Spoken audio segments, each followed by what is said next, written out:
E vamos passar a palavra ao nosso companheiro Rogério Sávio, mais conhecido como Tato, né? Que vai apresentar a sua palestra a partir de agora. Vamos dar a ele nosso carinho e a nossa atenção.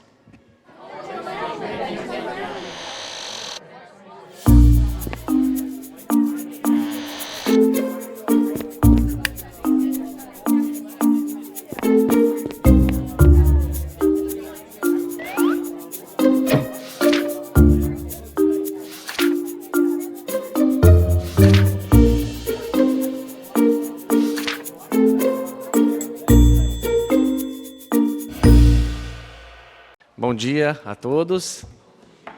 Que gostoso estarmos aqui nessa manhã fresquinha, em Bauru. Bem, pessoal, eu gostaria de fazer uma palestra e dizer algo a vocês, comentando o que o professor falou. Está tendo lá em Pedro Leopoldo um encontro de médiuns, um encontro de autoridades espíritas, lá onde o Chico nasceu e psicografou, basicamente, os principais, vamos dizer assim, livros, que veio a fase de Humberto de Campos, André Luiz, do Emmanuel. E lá está o Orlando, um grande amigo meu, do Renato, também palestrante da casa. Está lá o Haroldo Dutra Dias. E o Orlando mandou um áudio para mim, um vídeo com o Haroldo Dutra Dias, uma referência para todos nós, comentando sobre o que estão passando por lá, do evento. E disseram realmente que o Divaldo também está lá, mas está muito recolhido. Ele não tem ficado assim no hall dos palestrantes, dos apresentadores, porque está muito debilitado. Tem ficado mais recolhido e, às vezes, hoje estaremos fazendo tal coisa, não se sabe se o Divaldo vai participar. E quero comentar algo curioso da Nelly, que é a presidente da USE Intermunicipal de Bauru. A Nelly disse que, de repente, ela estava fazendo almoço e toca o telefone. E quando ela atende, Nelly, era o Divaldo. Não tem nada a ver, ele não fala assim, né? Mas tudo bem, faz de conta que ela fez igualzinho o Divaldo.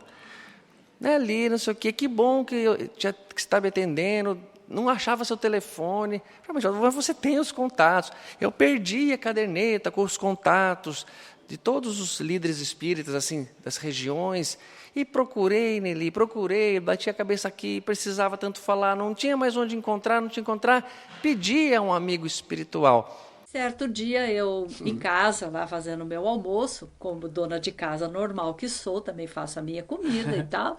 Estava lá fazendo o almoço para a minha família, toco o meu telefone, eu atendo. Nelly, Divaldo. Olha isso, que moral, que delícia. E eu então, Divaldo, você, né, deu aquela engasgada, porque eu não esperava de forma alguma. Pois é, eu precisava falar com você e eu não tinha o seu telefone. Então eu pedi ao meu correio do mundo espiritual, Walter, lembrei o nome dele. Walter, que achasse o seu número de telefone e ele me passou. Então, estou ligando a você para lhe perguntar, a Tita aí fez a questionamento. Que coisa legal, né? Tem que ter um pouco de moral, né, pessoal, para fazer isso. Eu já pedi tanto o telefone, nada. Também eu peço o telefone do professor que está na minha agenda, né? Fala aí para mim. Então, e nessa conversa, e é o mais bonito, ela, Divaldo, eu queria muito que você viesse a Bauru. Quando eu estive em Portugal, o Cido, que é um outro amigo, tinha uma carta para entregar para o Divaldo da Nelly. E eu falei, Cido, vamos ler a carta. Vamos ler antes que ela escreveu para ele. Ele, não, e a carta estava deslacrada. Era só ler, mas aí via a espiritualidade do Cido e a minha, né? Eu querendo muito ver o que era. E era o pretexto. Cido, deixa eu entregar a carta com você, pega a carta daí, nós vamos nós dois entregar, só para chegar perto e ter essa oportunidade. E nessa carta ela pedia isso. E o Divaldo, então, em retribuição, comenta, Nelly, a Joana falou para mim não marcar nenhum compromisso depois de 2015, porque suspeita-se que eu não deva conseguir cumprir. Mas ela falou, Divaldo, se por acaso você passar de 2015, então, ou ele comenta com a Joana, eu posso ir a Bauru atender o pedido de uma amiga? E ela falou, pode sim. Então o Divaldo vem nesse dia que o professor comentou, dia 26 de setembro. Eu acredito que nós devemos estar lá como um agradecimento a esse espírito divino enviado de Deus, trabalhador da doutrina, como em tom de despedida também. porque eu acredito que não falta muito para o Divaldo desencarnar. Falo isso sem nenhum desejo, obviamente, e sem nenhuma culpa de falar isso aqui para vocês. Mas ele mesmo fala: Divaldo, você sabe o dia que você vai desencarnar? Ele diz: não, eu sou como um cego, que não enxerga o fogo, mas está percebendo já a aproximação do calor. Este amado e iluminado Divaldo, que tanto nos ajudou, tanto psicografou, eu posso dizer, o segundo maior médium, talvez, que a gente tenha notícia, depois de vocês sabem quem. Então, eu quero hoje fazer isso, essa homenagem a todos esses trabalhadores da doutrina, que seguem o caminho do nosso mestre maior, Jesus, para que nós possamos cumprir um pouquinho do nosso trabalho. E, às vezes, o nosso trabalho é ir lá assistir e transmitir isso para a nossa casa, para os nossos filhos, essa confiança, esse amor que esses emissários tiveram pela sua passagem na Terra. 90 anos não é pouco para alguém que está num corpo físico e tanto tempo se dedicando, tá bem? Então, eu quero dizer uma coisa a vocês. Está acontecendo uma conversa aí, que já havia há muito tempo. Uma pergunta: Jesus realmente existiu? Como assim Jesus realmente existiu? Claro que existiu. Não, mas não como um personagem como Pinóquio, como a Bela Adormecida ou Branca de Neve. Não um personagem criado na cabeça de um autor de ficção que criou esse personagem. E era essa a questão que muitos colocavam. Eu não sei se de coração limpo ou querendo tumultuar, mas se perguntava: será que existiu realmente esse Galileu chamado Jesus? Yeshua? Alguns historiadores, alguns arqueólogos, como Rodrigo Silva, um arqueólogo PhD em tudo quanto é coisa de arqueologia bíblica, e ele comenta isso, defendendo essa posição de que Jesus realmente existiu, com provas científicas. Mas, para mim, a prova muito maior está no próprio Evangelho, num apoio que Jean-Jacques Rousseau me dá ao afirmar: é impossível criar uma história como está no Novo Testamento, porque você não conseguiria, da mente de um só homem, se o Evangelho tivesse escrito só por uma pessoa, essa pessoa, então, deve ser o próprio Cristo que escreveu, porque a percepção, a inteligência e fatos que só vão, depois de algum tempo, provar que o que estava se falando tinha muito mais sentido do que a compreensão de agora. Mas este filósofo francês, Jean-Jacques Rousseau, diz isso: como mais de um autor escreveu, eu só posso confiar que observaram as atitudes e a presença de um homem que andou entre aquele povo, e foi relatado no Evangelho que nós temos. E defendendo esse posicionamento de que Jesus existiu realmente e alguém ensinou para nós coisas que nos farão mais felizes, eu quero comentar um contexto que aconteceu com este Galileu. Eu me apoiei em 2 livros e quero comentar também uma coisa aqui. Aparentemente está já manifestando espíritos elevados que reencarnaram no Brasil ou fora dele para melhorar nosso planeta. Nós estamos em transição, sim, e daqui a pouco não seremos mais um prova e expiação. É claro que não é assim, de um dia para outro, mas esse processo já está acontecendo. E dá para perceber que certas pessoas, como Haroldo Dutra Dias, como Arthur Valadares, como Simão Pedro, como Renato,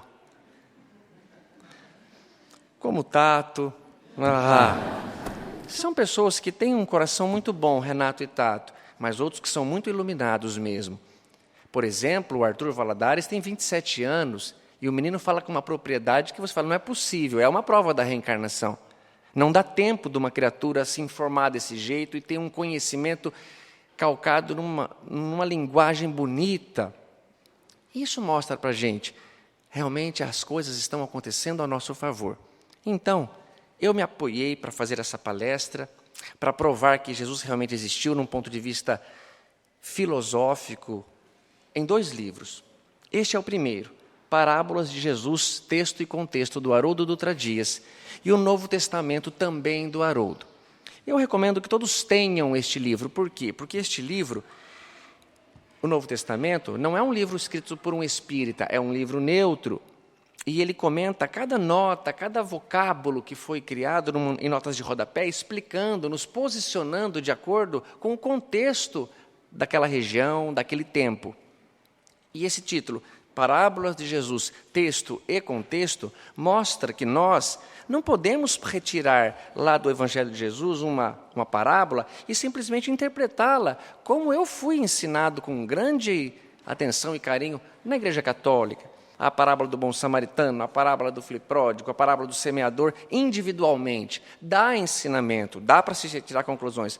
Mas quando você entende o contexto em que Jesus estava vivendo e passando, é encantador e mostra que é impossível ter criado essa história da mente de um homem na época analfabeto, não Jesus, mas quase 90% das pessoas. Então, o que eu quero dizer a vocês é isso. Essa parábola começa em Lucas 10, 25, mas essa história começa em Lucas 9, e é uma história de uma viagem que Jesus estava fazendo. E era ano 32 da era cristã. Jesus, portanto, aos 32 anos, chega aos discípulos Pedro, João e Tiago. Parece que os três mais próximos de Jesus. E quando você começa a estudar mais a fundo o Evangelho, você percebe, não que Jesus gostava mais de um ou de outro, mas ele sabia que alguns discípulos tinham um melhor comportamento em certas situações. E eram Pedro, João e Tiago. Portanto, Pedro, João e Tiago participaram de vários momentos com Jesus. Este é um exemplo que eu vou comentar. No Monte Tabor, onde houve a transfiguração de Jesus. Quando estavam no jardim de Getsêmani, naquele momento crucial em que Jesus fala: Pai, se for possível, afasta de mim esse cálice, mas que seja feita a tua vontade, não a minha. Ele volta e os discípulos estão dormindo e ele chama a atenção, Pedro, João e Tiago, porque parece que havia um trabalho a ser desenvolvido e no ano 32, em setembro, faltava 6 meses para a crucificação do Mestre. Em abril de 33, ele chega aos discípulos e diz assim: eu preciso ir a Jerusalém. Preciso subir a Jerusalém. Ótimo, mestre, excelente ideia. Ir a Jerusalém é um momento muito bom, porque nós temos como homens que ir pelo menos 3 vezes a Jerusalém todo o ano. Atender as 3 festas, a festa da Páscoa, a festa das tendas e a festa das semanas. Esses eram momentos em que todo homem da nação hebraica deveria peregrinar a Jerusalém. Porque lá em Jerusalém, os próprios judeus diziam, é onde você vê Deus e Deus se deixa ver. É aquela região, aquele lugar que você acredita que Deus mora lá. Naquela época, tinham pessoas que pensavam assim, que Deus mora dentro do teu templo, que Ele tem preferência por aquela cor da parede, que Ele gosta mais daqueles filhos que ergueram e habitam aquele lugar. Porque a nossa cabeça, ainda muito materialista, prende-se a essas coisas, esquecendo de olhar dentro de si mesmo. Mas Jesus diz logo depois uma coisa que choca os discípulos. E vejam bem, essa história vai desembocar na parábola do bom samaritano, que analisada do contexto, ela torna-se muito grandiosa. Então, ele complementa, mas vou passar primeiro por Samaria. Ah, pessoal, isso não é boa ideia, mestre. Passar por Samaria, porque quem está na Galileia e vai para a Judéia direto a Jerusalém, beleza, é um caminho bom, uma rota comercial, marítima, um caminho até seguro, longo, andando a pé. Mas para passar por Samaria é um desvio pelo deserto, perigoso, um caminho ruim de andar. E se chegássemos lá, mestre, e fôssemos recebidos como reis, tudo bem, mas não, os samaritanos não gostam da gente. O senhor se esqueceu disso, mestre? Isso é o que eu estou floreando, tá, pessoal? É aquela história da ficção. Lógico que Jesus não esqueceu disso, mas ele tinha um plano. Ele estava bolando uma história, porque já tinha sido muito possivelmente informado que seria recebido dessa maneira, por aquele, por esse, e que nós vamos rever tudo isso hoje. Quando, então, Jesus, com seu amor e autoridade, afirma, eu vou a Jerusalém, porque estava se aproximando a Páscoa, alegrou o coração dos discípulos, mas antes vou passar por Samaria. Então, ele pede que João e Tiago vão na frente, cheguem em Samaria primeiro, encontrem um lugar para a gente dormir, uma hospedaria, porque é uma longa caminhada. E precisa ficar bem entendido essa preocupação dos discípulos. Samaria e tribo de Judá não se davam. Samaritanos e judeus nunca se bicaram. Seria como hoje judeus e palestinos. Pessoas que acabam brigando entre si, mesmo sendo da mesma família, do mesmo tronco, do mesmo organismo. E quando eu digo organismo, eu quero que vocês pensem realmente como organismo. Imagina que o meu pulmão tem ciúme do meu coração. Imagina que o meu rim não quer filtrar porque ele não vai com a cara do meu fígado.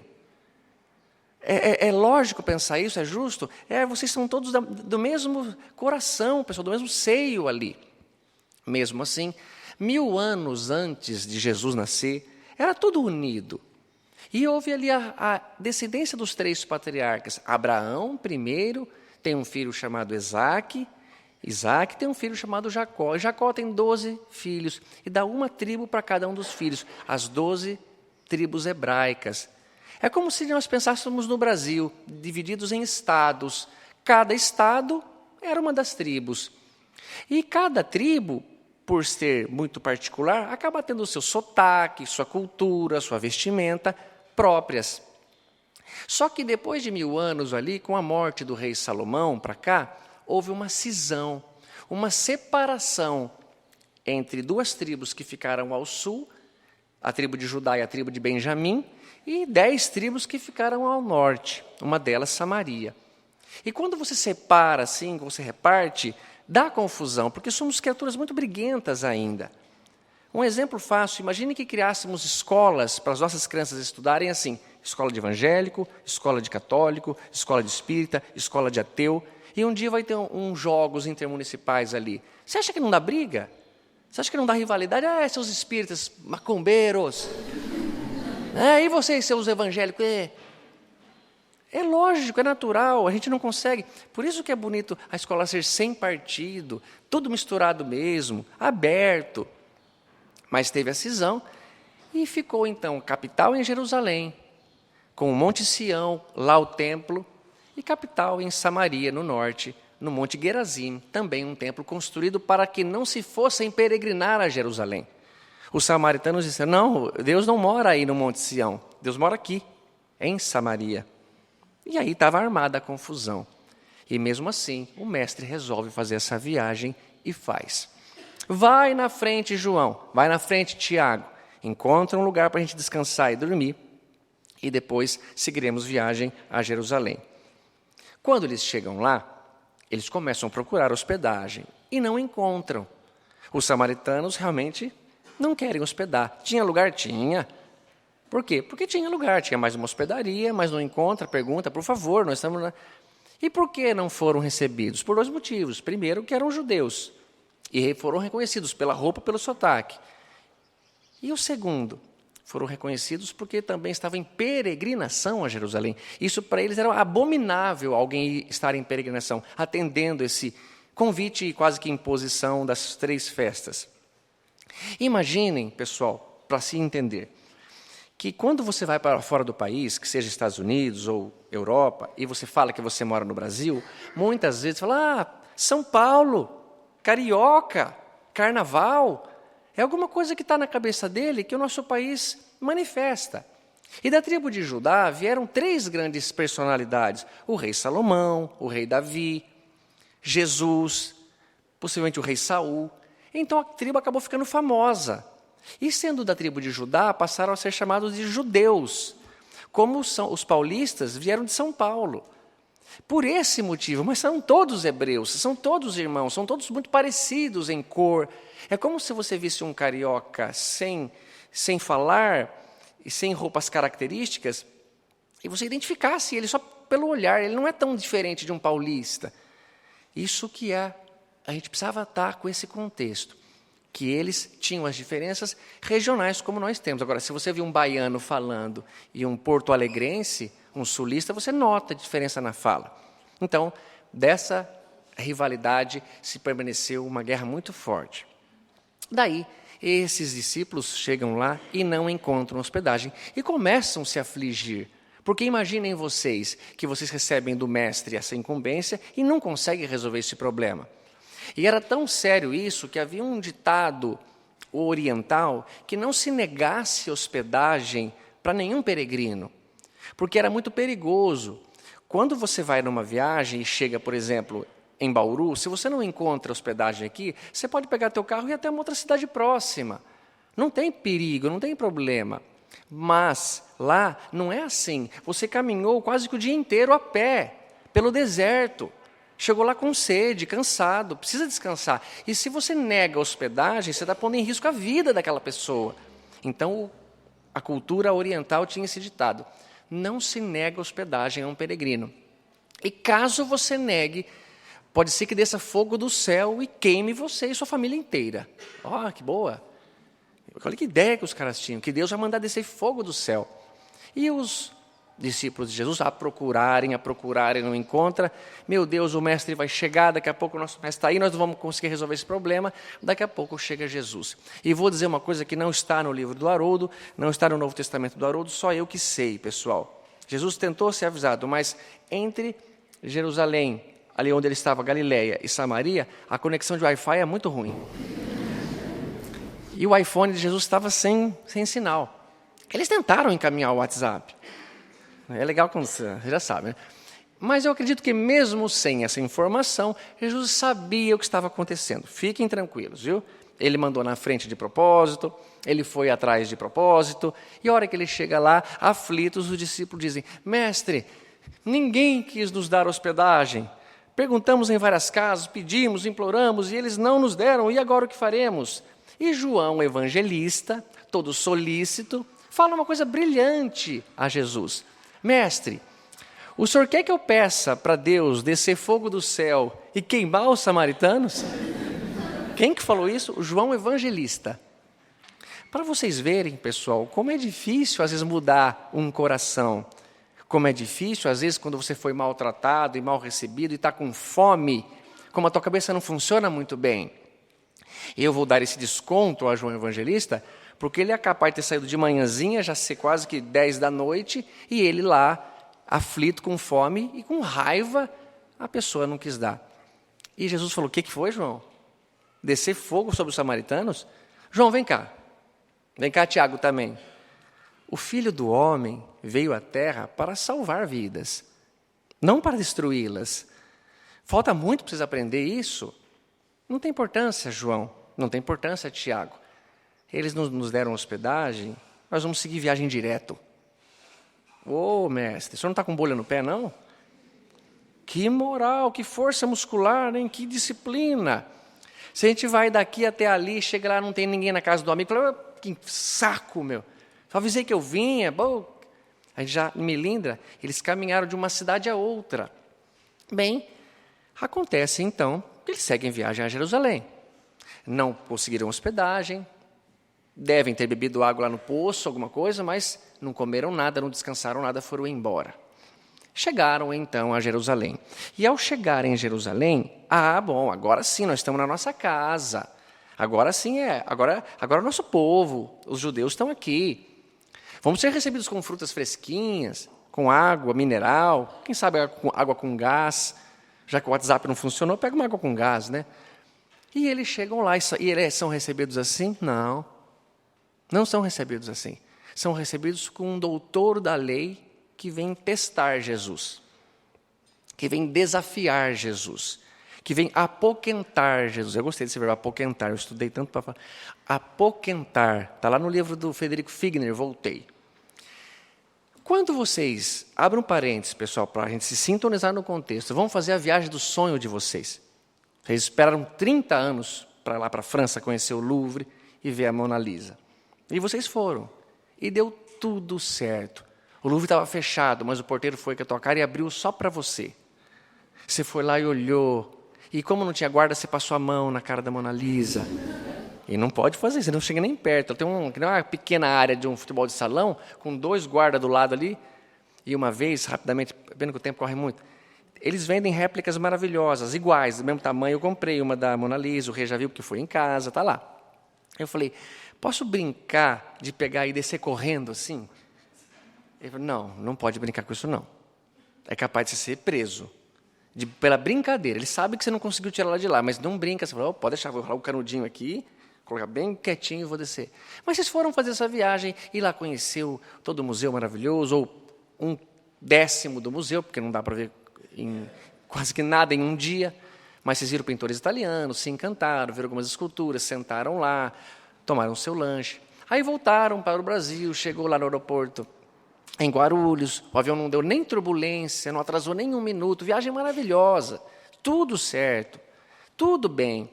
Aí, cadê o carro? O carro está aqui, nos esperando uma van. E você volta de van a Bauru, que delícia.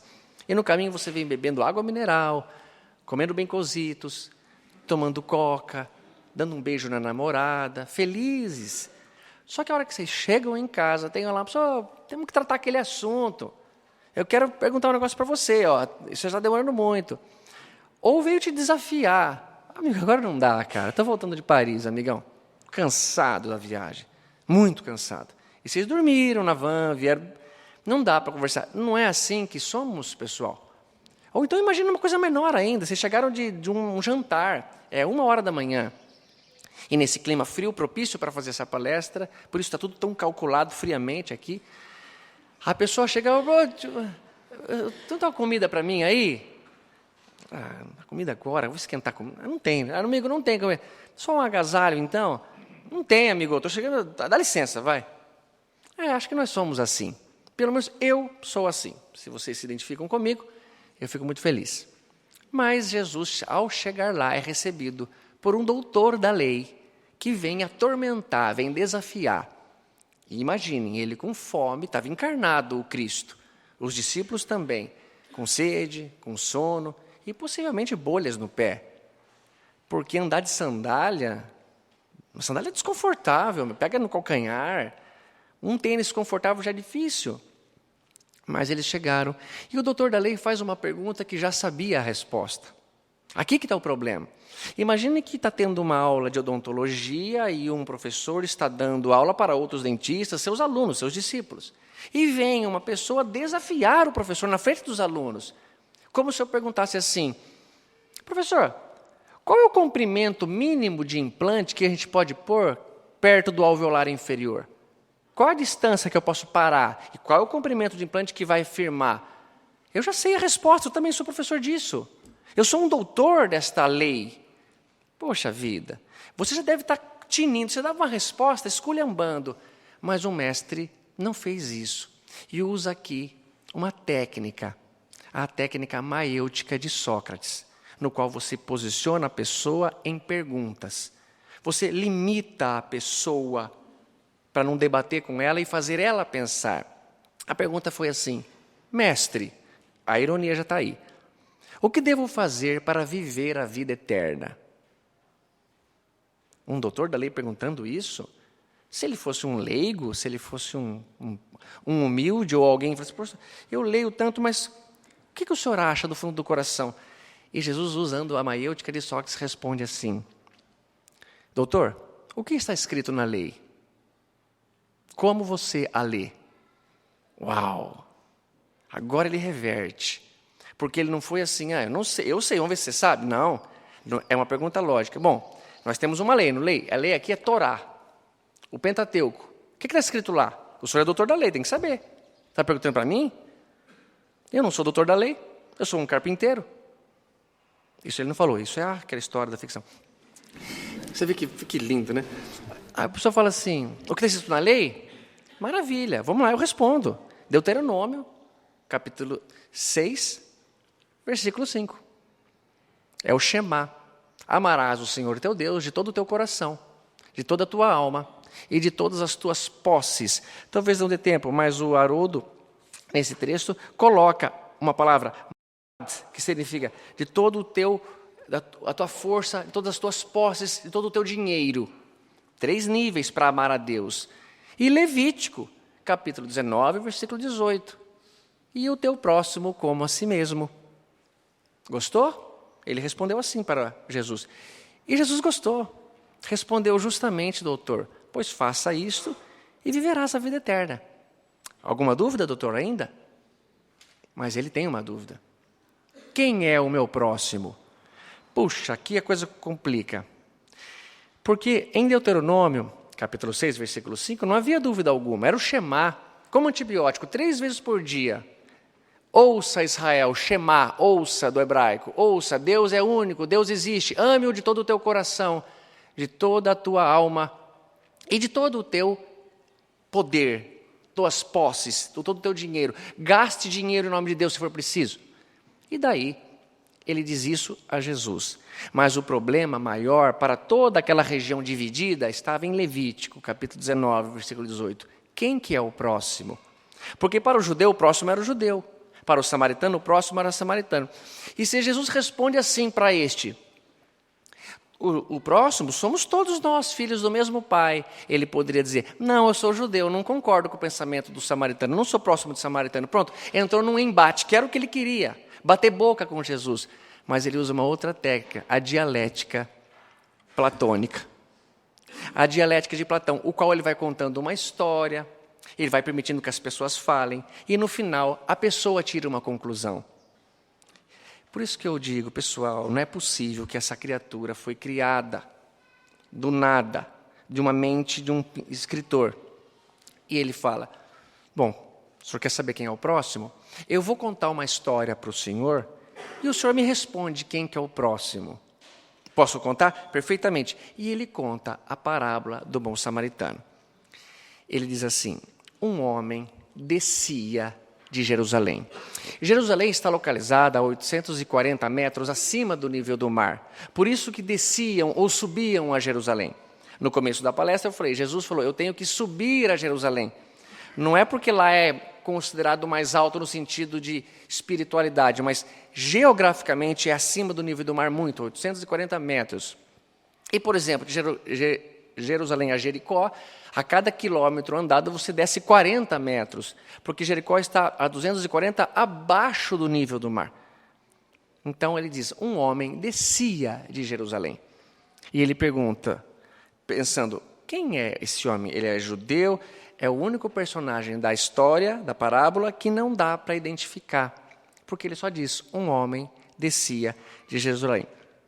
Imaginem que ele está com fome, cansado, arquitetou isso instantaneamente para responder quem que é o próximo daquele doutor da lei. E ele diz, e esse homem é encontrado por ladrões que batem nele, batem muito, deixam um homem semi-morto à beira da estrada e levam todos os seus pertences, deixam o homem nu e desacordado. Pronto. Segundo Kenneth Bailey, que está neste livro, não é possível reconhecer de onde esse homem é. Será que é judeu? Porque logo depois ele diz assim, desce de Jerusalém, desce um sacerdote. Um sacerdote que, por sinal, doutor, é do teu time. Porque estava descendo de Jerusalém, estava peregrinando de lá. E eu imagino que Jesus está colocando assim, pessoal, vocês acabaram de ver uma palestra, vocês acabaram de sair da quermesse, vocês acabaram de vir da missa, do culto evangélico, vocês vão fazer isso agora? Acabou, não faz nem 10 minutos que estavam lá.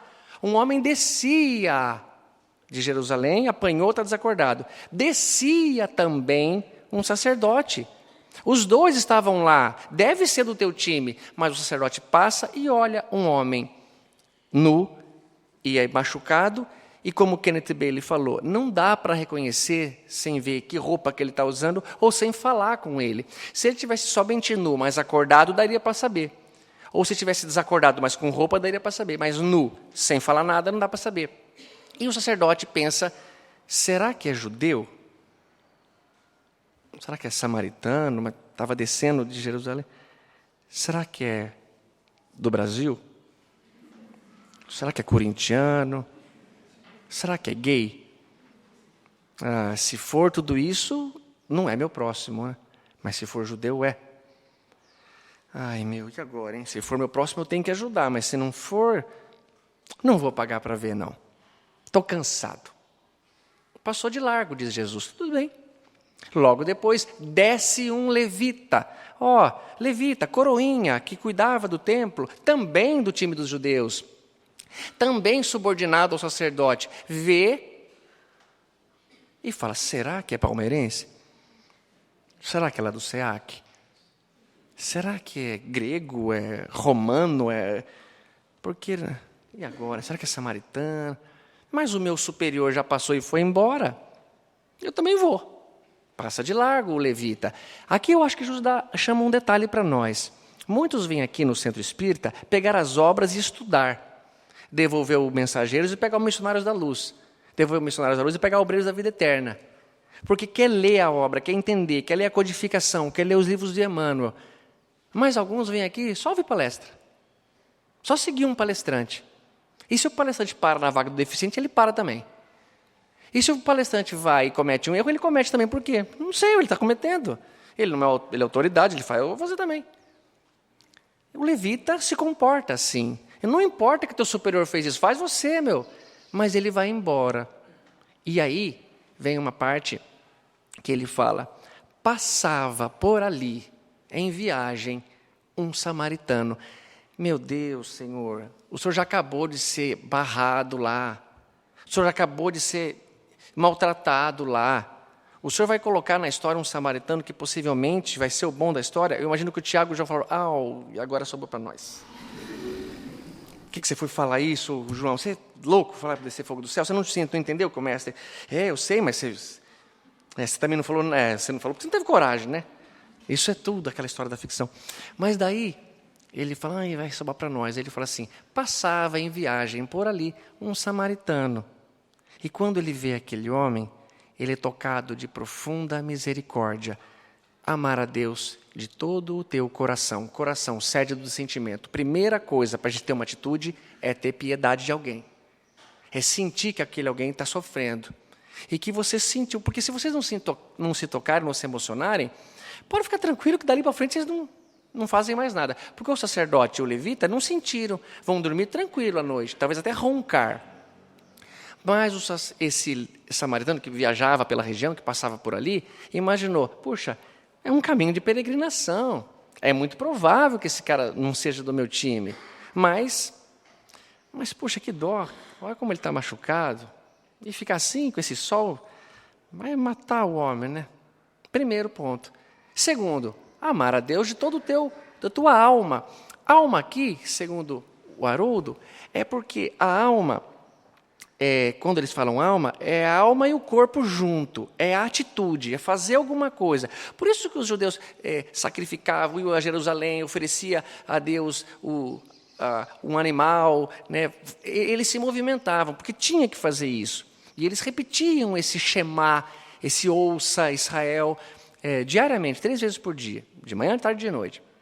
E daí, ele então, amar de toda a tua alma, assim, faz alguma coisa. Como Kardec fala, a alma é quando você classifica um espírito encarnado. A hora que ele morre, ele está desencarnado, ele chama espírito. É uma nomenclatura. Por isso que você nunca vai ver assim, Paulo e Estevão pela alma Emmanuel, pelo espírito Emmanuel, está desencarnado. Eu estou com uma alma aqui. Quando eu desencarnar, serei espírito. Então, a alma e o corpo era uma coisa só, era um movimento, tem que fazer alguma coisa. E esse samaritano diz, Jesus desce do cavalo, pega o vinho, pega o azeite, pega o homem, deita em cima do colo dele, começa a molhar o vinho e limpar. Começa a limpar o sangue, ver os cortes, as feridas, começa a ajudar aquele homem. Perigoso fazer isso, hein, cara? Você não sabe quem é esse cara, daqui a pouco volta aí os rivais dele, te pega também. Larga esse cara aí, meu. Eu não consigo largar ele aqui, porque ele me tocou com misericórdia. E eu quero fazer alguma coisa por ele. Limpado o homem como um vinho, um antisséptico, alguma coisa que ele poderia usar para ajudar. Um vinho, hein, pessoal? Alguém jogaria vinho na ferida do outro e desperdiçaria o teu vinho que você pode beber hoje e encher a tua cara? Mas aí ele pega o azeite, começa a passar como um lubrificante, um bálsamo, algo para tirar dor, e atende o segundo nível do Shema. Amar de todo o teu coração, de toda a tua alma, mas faltava o terceiro, de todas as tuas posses, as tuas forças, as tuas propriedades. E ele faz isso. Pega o homem, levanta o homem desacordado, põe nas costas e vai até o cavalo e põe em cima do cavalo. Aqui vem um parênteses que eu quero falar. As noivas, eu acho que não tem nada a ver, mas é importante. Quando o noivo foi pegar você para levar até o carro, apoia no pescoço dele, porque senão fica pesando 200 quilos. Por mais que você tenha 50, corpinho enxuto para casar, se você fizer corpo mole, é muito pesado. Eu que sou super normal, pesado, se eu não apoiar, cansa.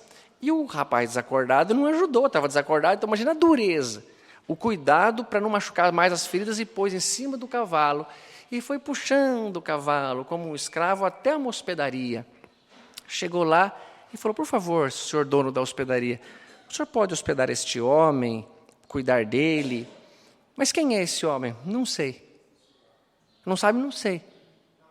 Mas, não sei, estava assim na estrada. E eu, olha só, eu tenho 2 moedas aqui. Eu vou deixar as 2 com o senhor. Paga a conta dele, o que ele gastar. Eu volto, e se ele gastar mais, eu pago mais. Amar de todas as tuas posses. Eu não sei o que esse cara ia fazer com essa moeda, se ele estava indo para uma festa levando vinho e azeite. Mas ele não consegue deixar aquele homem ali. Ele cuida daquele homem, pede ao dono da hospedaria que cuide, ele voltará para pagar mais e vai embora. Imaginem que Jesus está contando isso para um doutor da lei e os seus discípulos. Aí ele faz uma pergunta, voltando à técnica maiêutica de Sócrates, e fala, doutor, qual dos 3 se tornou o próximo daquele homem? Se tornou o próximo, porque você se torna próximo de alguém quando você se identifica com aquela pessoa. E para se identificar com aquela pessoa, se fosse comigo, ela pode ser qualquer coisa diferente de mim. Eu, branco, ele índio. Eu, heterossexual, ele homossexual. Eu, um espírita, e ele não tem religião alguma. Eu que torço para algum time e ele não gosta de futebol. Tudo que for diferença não interessa, porque eu me identifico que ali dentro tem um espírito.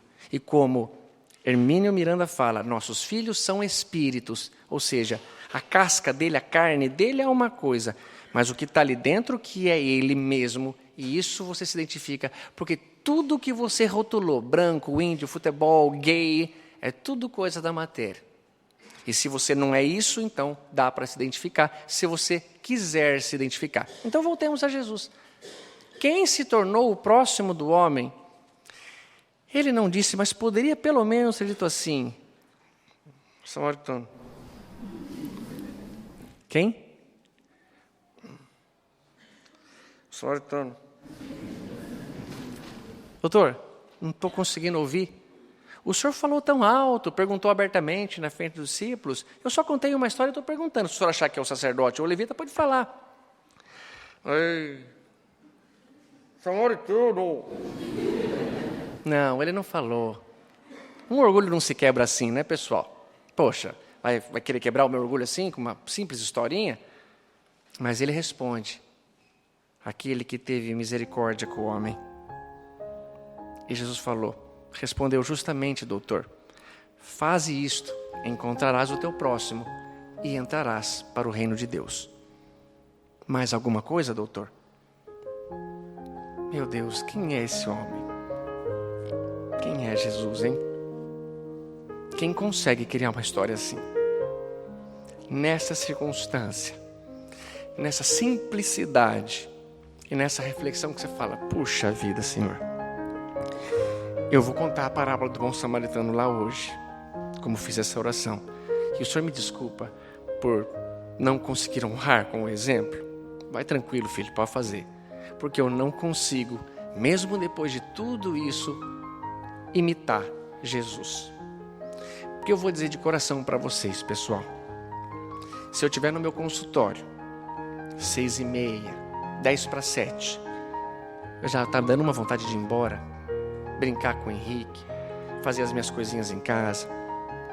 E pode, às vezes, chegar alguma pessoa e falar assim, doutor, a Elaine, tem uma moça aí fora, está com o rosto inchado, está com uma dor. Ela está pedindo para o senhor se pode dar uma olhadinha para ela. Ah, Elaine, não acredito. Quem que é? Não sei, doutor. Uma sacolinha de mercado, meio rasgadinha, meio maltrapilha. Ah, não dá não, Elaine. Fala que eu já dei um trabalho para fazer, vou embora. Ó, dá essa amostra grátis aqui para ela.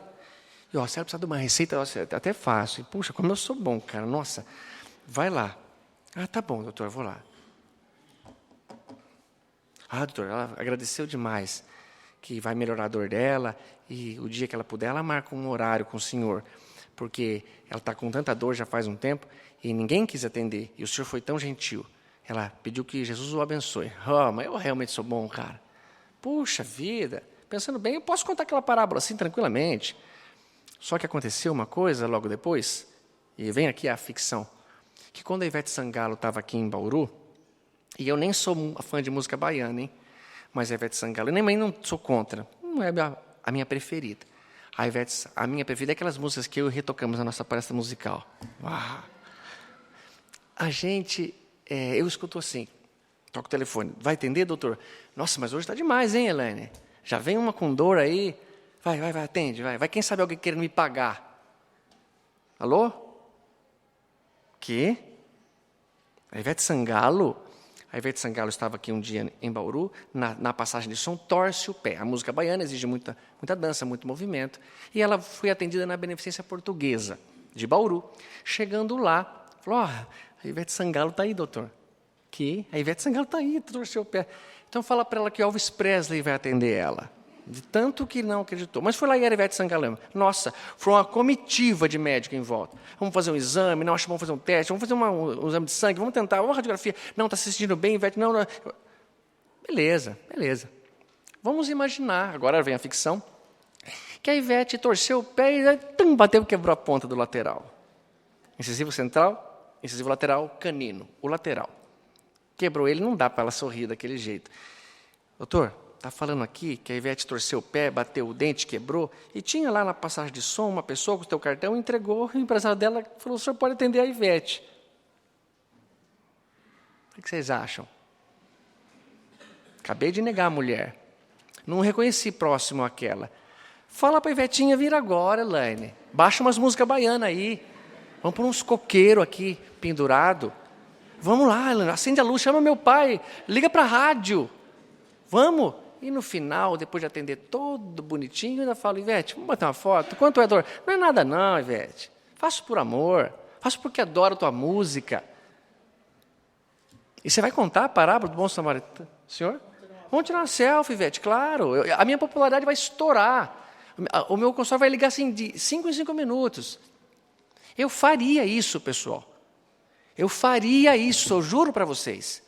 E digo uma coisa, se um dia vocês acharem que eu falei uma coisa diferente, pode rir da minha cara, mentira. Eu sempre vou dizer, eu, Renato, qualquer palestrante aqui, somos porta-voz de uma verdade que não é nossa ainda.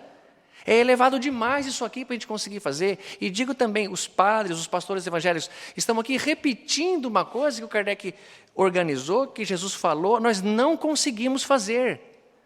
A menos que eu faça, Elaine, se eu não tivesse dispensado aquela mulher, eu até teria moral. Fala para a Ivete que não dá para atender, não. Não dá para atender porque eu dispensei ela. Ou assim, estou atendendo uma mulher, Ivete, você espera que eu estou tirando a dor de uma irmã, tá bom? E medo dela em outro? Não, pode vir, Ivete. Fica até meia-noite com você, se precisar. Eu faço isso, pessoal. Eu juro para vocês, mas eu dou minha palavra. Eu estou tentando melhorar.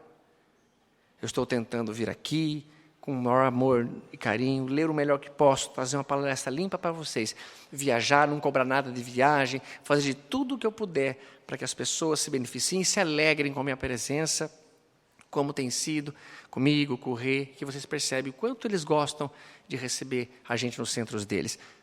Mas aí Jesus ensina isso e deixa essa reflexão. Quem que é o próximo da gente? O que ele precisa ser para você se identificar? Ter dinheiro? Ele precisa ter beleza? Ele precisa ser corintiano ou palmeirense? Ele pode ou não pode ser gay?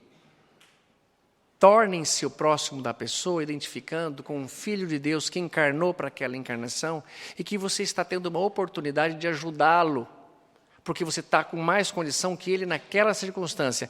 E quem não leu o Livro dos Espíritos ainda, eu vou relembrar. No Livro dos Espíritos fala, se estiver ao seu alcance ajudar alguém a sair de um sofrimento, a sair de um risco, de um perigo, e você não fizer e der errado, lhe será debitado. Portanto, se tiver algum senhor aqui ameaçando descer o degrau da escada, ou meio embriagado, cercando o galo, sabe? Depois que eu entendi essa expressão, achei maravilhoso. Porque eu fui num sítio, cercar o galo aí, você vai fazendo assim, a galinha vai, coitadinha. Ela vai entrando onde você quer. Então o cara já está assim. Ô senhor, espera só um pouquinho, apoia aqui no meu braço. Eu desço o rei, pega do outro lado aí, cara. Vamos descer com ele. Aí eu te falo, não vou descer. O cara tropeçar e cair lá embaixo e quebrar lateral, central, canino, tudo pré-molar. E eu não vou atender acima de tudo. Amigo, ali será debitado, hein? Dava para você fazer, estava ao teu alcance, você negou. Então, muito cuidado se vocês escolheram ser espíritas e se escolheram seguir essa doutrina maravilhosa que se funda no Evangelho de Jesus, se baseia nesse ensinamento. E aqui há esse detalhe, você se torna próximo de alguém. Você se identifica com alguém porque ele está sentindo dor, está sentindo frio, está com medo, está cansado. E se você não tiver, ajude a fazer isso. Faço minhas palavras belas e sábias do professor Leopoldo quando disse: você não pode ficar colecionando agasalhos em casa de criança que foi e o outro está passando frio. Meu Deus, e se fosse você? Imagine se você fosse o homem ferido na beira da estrada, se fosse seu filho, como que você não agradeceria o teu rival? E aqui, pessoal, mostra uma coragem enorme de Jesus, porque há uma letra de Renato Russo que ele fala assim: compaixão é fortaleza, ter bondade é ter coragem. E Jesus tinha muita coragem, porque entrou lá no templo dos caras, entrou no território judaico, onde se encontrou já samaritano morto e vice-versa, judeu morto em território samaritano, e conta uma história que, lógico que incomodou o doutor da lei, lógico que ele falou: esse cara não pode falar assim, meu, ficou lá me testando na frente dos outros. É justamente o que você vai fazer com ele. Vamos pegar esse cara, meu. Você acha, olha o tupete desse peregrino aí, desse galileuzinho, desse carpinteiro de meia tigela. Mataram ele. Agora imaginem que eu vou contar para vocês. Pessoal, sabe que eu fui convidado para dar uma palestra? Onde? Lá na Fiel Macabra corintiana. E vou dizer, pode ser Fiel Macabra, pode ser na TUSP, Torcida Uniformizada São Paulo, pode ser na Mancha Verde, mas é na Fiel, na organizada. Ou os caras estão com um tchaco lá, soco inglês, porrete. 10 mil da Fiel, mas pode ser de qualquer outra. Pode ser da Flamengo, Fluminense, do Vasco, do Cruzeiro, do Internacional, do Grêmio, qualquer uma organizada. Eu vou lá, mas vamos supor que eu estou na Fiel Macabra corintiana. Vai ser 10 mil, te convidaram. E já escolheu o tema temaço, cara. Qual que vai ser? Lá na Fiel Macabra é a parábola do bom palmeirense. Cara, é capaz de ser sua última palestra, você está sabendo, né? Foi bom, cara, dá um abraço aqui. O mestre não tinha esse medo, não. Por quê? Porque ele tinha bondade, pessoal. E quando você tem bondade, você tem que saber até falar uma coisa um pouquinho áspera, agressiva, para refletir o teu irmão. Porque se ele deixa o doutor da lei sair por cima, o doutor da lei não tem nenhuma lascadinha no orgulho dele. E Jesus fez um racho no orgulho desse homem, que saiu com certeza e já começou a articular dessa viagem que faltava 6 meses para o nosso mestre ir embora do planeta Terra. E aqui, pessoal, relembro algo a vocês. Todos nós sabemos já da reencarnação. Quando me perguntam, você acredita em reencarnação? Eu falo, não acredito. Por quê? Porque eu sei da reencarnação. E eu acredito numa coisa que eu não posso provar. Como eu sei, como eu comprovo pela ciência, pela filosofia ou pela doutrina, eu sei da reencarnação. Portanto, não sei quem está sentado aí me assistindo à palestra. Eu vejo um homem com cabelo comprido, um homem com barba, uma mulher de roupa vermelha ou usando óculos. Mas eu só posso ver a roupa física de vocês. Não sei de onde vocês vêm, não sei de onde vocês vão. E Jesus, uma vez também, entrou em Samaria. E parece que tem tudo amarradinho, todo sentido. Ele entrou em Samaria, numa outra oportunidade, sentou perto de um poço e ficou lá esperando um pouquinho. Chegou uma mulher samaritana e começou a tirar água do poço. E é confortável tirar água do poço, é levinho, né? Enrola aquele negócio. E de repente Jesus fala assim, mulher, dá um pouco de água para mim? E ela responde, como você, sendo judeu, ousa pedir água para uma mulher samaritana? Vocês sabem o que Jesus respondeu? Ah, mulher, se você soubesse quem é que está te pedindo água, era você que ia me pedir. Era você que talvez desse esse balde inteiro para mim, se soubesse que um Cristo está encarnado aqui na tua frente. Se você soubesse que o governador espiritual do teu planeta está aqui te pedindo um pouquinho de água, e só porque eu estou com uma roupa que não é do teu, só porque eu falo como um judeu. Se você soubesse quem é que está te pedindo água, se talvez me hospedasse na tua casa e tiraria todas as tuas dúvidas. E se você me pedisse água, mulher, eu lhe daria. Mas não daria essa água aí não, que bebe a sede de volta. Eu lhe daria uma água viva, aquela que quem bebe nunca mais tem sede. Por isso que por mais que eu faça caridades para as Ivete Sangalos, para os riquinhos, para os bonitinhos, fica um vazio em mim. Porque eu bebo a água que volta da sede. Por isso que a minha caridade é estampada, é rotulada. E por isso que eu tenho tanta sede. Porque eu não bebo da água viva. Eu não bebo do Evangelho. Se eu conseguisse fazer isso, eu não teria mais sede. Eu estaria feliz na plenitude que eu posso ter. Então eu digo, se eu soubesse quem é que está sentado aqui, era capaz de eu falar, professor, vem cá, dá a palestra ao senhor, eu que vou ficar sentado. Se eu soubesse quem é que está sentado aí me olhando, eu falo, amigo, vem você falar, eu que quero te ouvir. Mas graças a Deus eu não sei. E Jesus nos ensinou isso com um doutor da lei também, um senador, um homem que entendia e vem falar, mestre, sabemos que ninguém pode fazer o que o senhor faz se não estiver com Deus, mas como que o senhor pode fazer isso? E ele diz, Nicodemos, ninguém pode fazer o que eu faço se não nascer de novo. Gênesis, ser gerado outra vez. E ele entende perfeitamente, mas ser gerado, vou entrar outra vez na barriga de mamãe para nascer? Ele fala, não. Agora ele fala, você sente o vento passar, não sente, Nicodemos? Sente. Você sabe de onde vem o vento? Você sabe de onde ele vai? Assim é o homem, nascido do Espírito, como o vento. Eu estou vendo vocês aqui, mas não sei de onde vocês vêm. Por isso, pessoal, cuidado ao negar um prato de comida, um agasalho. Você não sabe quem é que está ali. Você não sabe o que essa pessoa já fez para você e o tanto que tem valor e deve para ela. E mesmo que não tenha, saiba que é como se você negasse ajuda por um filho do teu pai maior, que é Deus. Você não quer dar água para o teu irmão? Porque está cansado? Porque está com sono? Tudo bem, filho. Se você soubesse quem é que está encarnado aí, você daria um monte de água para ele. Hospedaria ele na tua casa, mas faz como você quiser. E parece que está tudo tão amarrado, pessoal, tudo tão amarrado e tudo tão lindo, que eu concluo dizendo o seguinte, Maria Dolores disse um soneto para a gente, que mostra que você não precisa saber de nada mesmo, só tem que fazer o bem. E nunca se asperar, nunca se desesperar, nunca perder a boa com ninguém, como Jesus mostrou.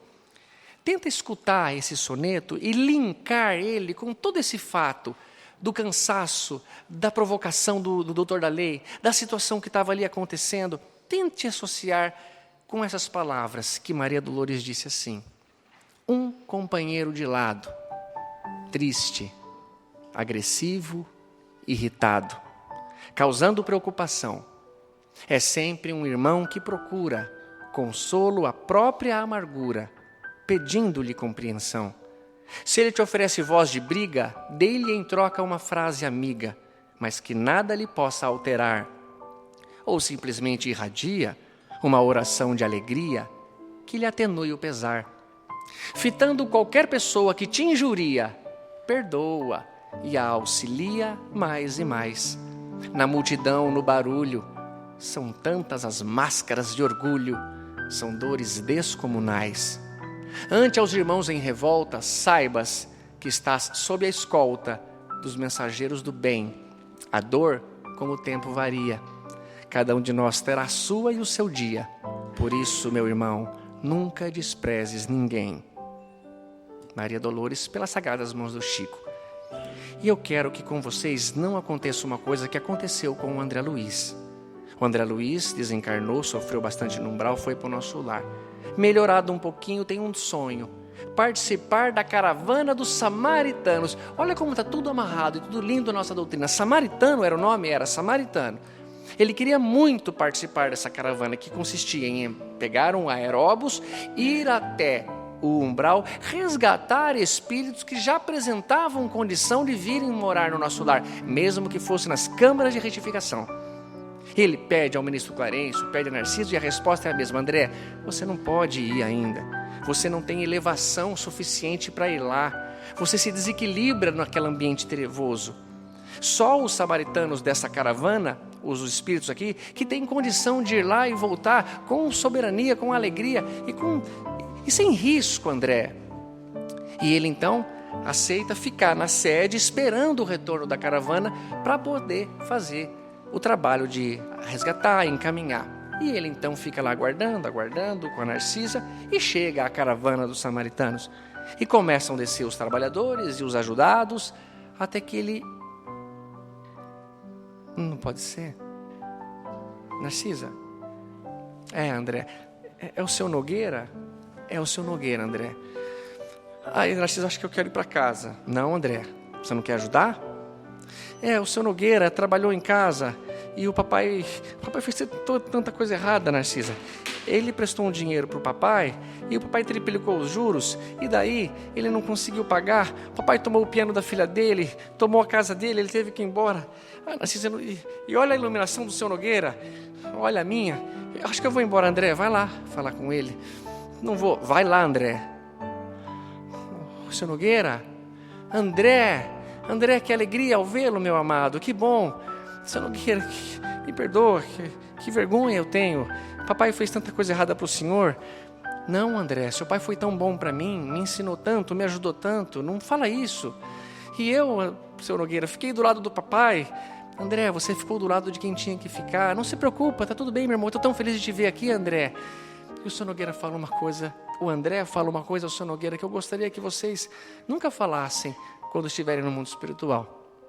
Seu Nogueira, o senhor me perdoa, eu fiz o que fiz, eu não sabia quem o senhor era. Vocês não sabem quem fala para vocês, dá um pão para mim, tem um agasalho que eu estou com muito frio, porque quem está encarnado ali pode ser alguém muito importante que te está dando mais uma chance. Portanto, eu deixo uma pergunta para vocês, será que Jesus realmente existiu? Muito obrigado, que o Mestre nos abençoe.